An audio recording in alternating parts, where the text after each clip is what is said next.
Então, depois de uma semana de receber o anúncio midiático feito por esse autor que muitos prezam e cujo qual eu desprezo, e em resposta ao meu amigo Sérgio Vinícius lá dos Dois Quadrinhos, vamos falar sobre Millarworld.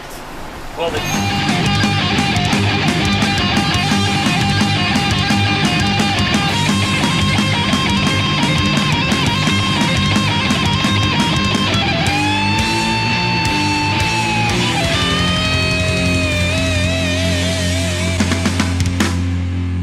Estou aqui com o Lierson Moraes, meu amigo, cliente, mais amigo do que cliente, porque eu não tenho muito o que falar de uma pessoa que eu não gosto e que eu desconheço também muito do trabalho. Mentira, eu conheço bastante, não sou um hater, mas né, eu sempre dou uma segunda chance, terceira, quarta, quinta. Mas assim, Millarworld foi comprado pela Netflix, anunciado por esse autor chamado Mark Millar como terceira maior compra da história envolvendo indústria de quadrinhos, correto? Envolvendo indústria de quadrinhos e algum império midiático. Como nós sabemos, isso não está mais longe da verdade. Triste. Gerson, por favor, fale sobre Mark Millar. Mark Millar é um autor escocês que começou a carreira em torno de 1995, 96. Século passado, então? Século passado. Ah, tá, não, só pra saber. Trabalhou pela Marvel, começou com materiais como Skull Kill Crew, ao lado de Grant Morrison, e também assumiu o Monstro do Pântano, também junto com Grant Morrison. Vampirella, também junto com Grant Morrison. E de vez em quando ele fazia, o Morrison saía e deixava o Millar fazendo o trabalho Flash dele. também junto com Grant Morrison. Isso, mas aí já mais Mais adiante. Também, ele já participou de várias histórias da Liga da Justiça. Não querendo te cortar, mas já cortando só um parênteses. Tu tá querendo me dizer que o Mark Millar meio que era a putinha do Morrison? Se eles estivessem no presídio, assim? Praticamente. Ah tá, pode continuar. Era o jovem Padawan. Tá. Por um tipo de um termo melhor.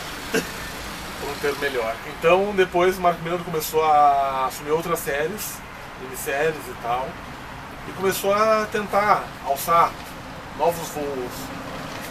Inclusive teve um outro que apadrinhou ele, chamado Warren Ellis, que indicou ele para seguir ele numa das obras mais impactantes do final do século XX e início do século XXI, chamada Authority.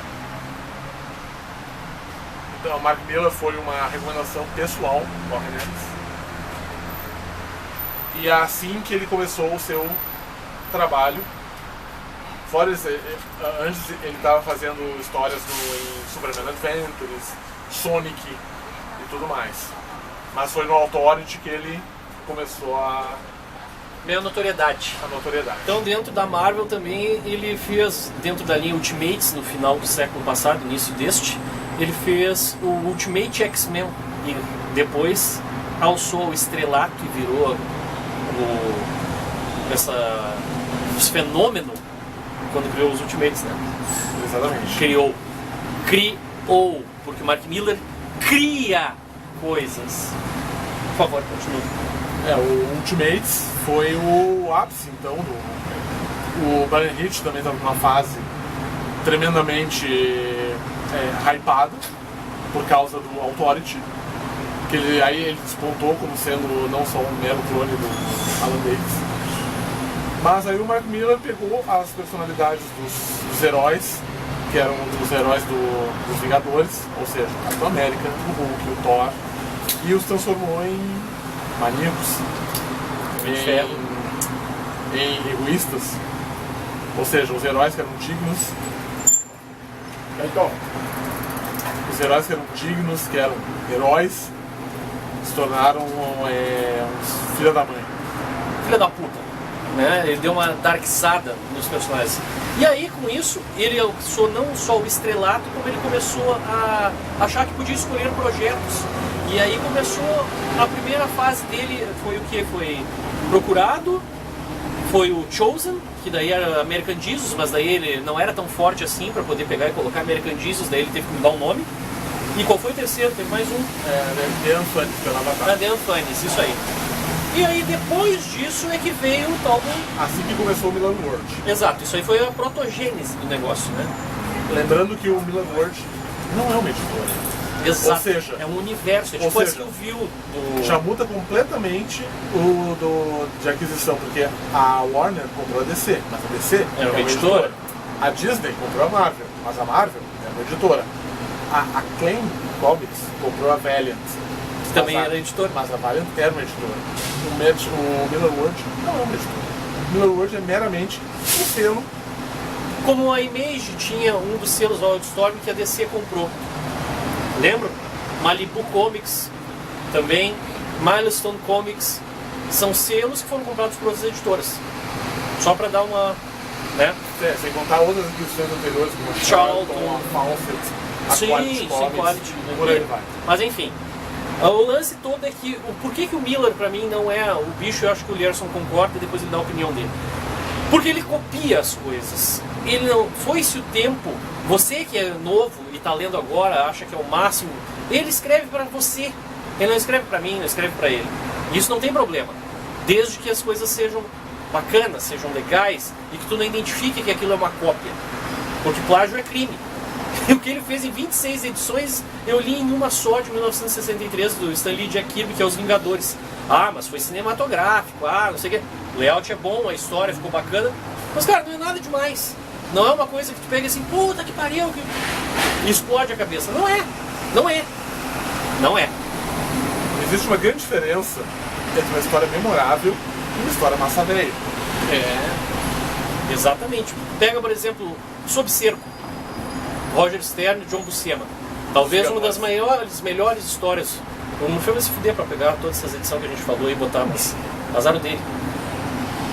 A questão é que são histórias que passam 20, 30, 40 anos e aquelas histórias ficam.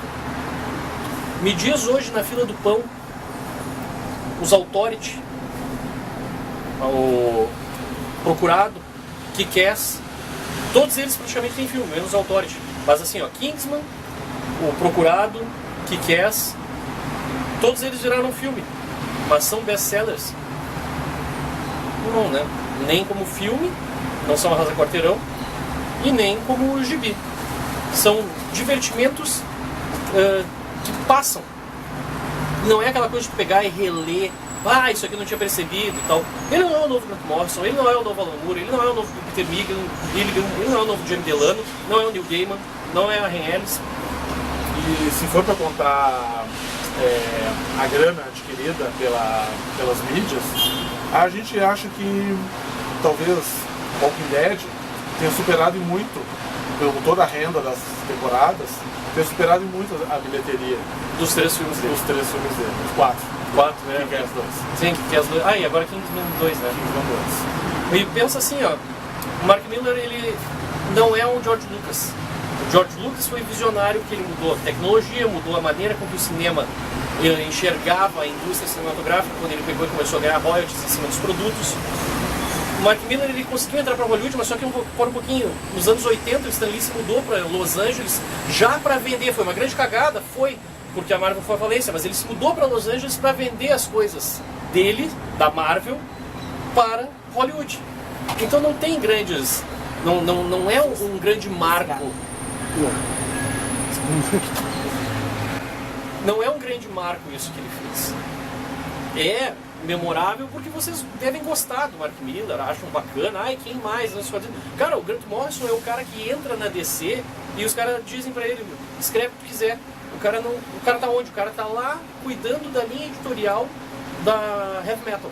Portanto que ele vai voltar pra DC e vai escrever Asilo Arkham 2 e Mulher Maravilha Terra 1. Aí tu põe a trilha aquela, faz favor, money. Não dá, porque depois tem que pagar royalties, né? Daí os caras dos tiros guardam. Então assim, o Alan Moore, ele fez muito certo. Ele disse que não gosta do jeito que a indústria trata. Ele não deve gostar Ele já brigou com o Neil Gaiman, já brigou com o Grant Morrison, mas ele e o Morrison pensam muito parecidos. E o que o Mark Miller é? Ele é um baita do marqueteiro, sim. Mas ele não é um ótimo escritor.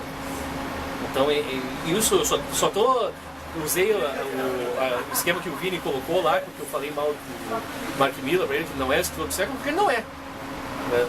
Respeito a opinião dos guris, os guris são gente boníssima e tal, mas só que eu acho que tem que ter um outro lado. Não dá só pra tu falar bem, tem que pegar e também mostrar que o cara tem um outro passado ali. Basicamente ele falou quase tudo que precisava ser dito, mas também não acho que Mark Miller seja um século, até porque o século atual só tem 16 anos, ainda pode haver muitos, talvez não haja, mas a gente ainda vai demorar muito para que a gente tenha realmente porque hoje em dia a tendência, pelo que nós estamos vendo ultimamente na guerra de streamings, porque não só o Mark Miller foi contratado pela Netflix, mas o Robert Kirkman, criador do Walking Dead, foi contratado pela Amazon Prime. Então, quem sabe, outro nome do século possa estar pintando aí. Não seria pelos quadrinhos os quadrinhos passando para a mídia, mas pelos streamings. Pois então. E vamos lembrar que o Warren Ellis fez Castlevania para a Netflix, né? E ficou muito bom. E tanto duas obras de Neil Gaiman, American Gods e agora Belas Maldições, estão sendo adaptados para a Amazon Prime. Pois então. Parece que o jogo virou, não é mesmo? Dê sua opinião aí. Acesse o canal, se inscreve. Pode nos xingar, a gente não se importa. Era isso.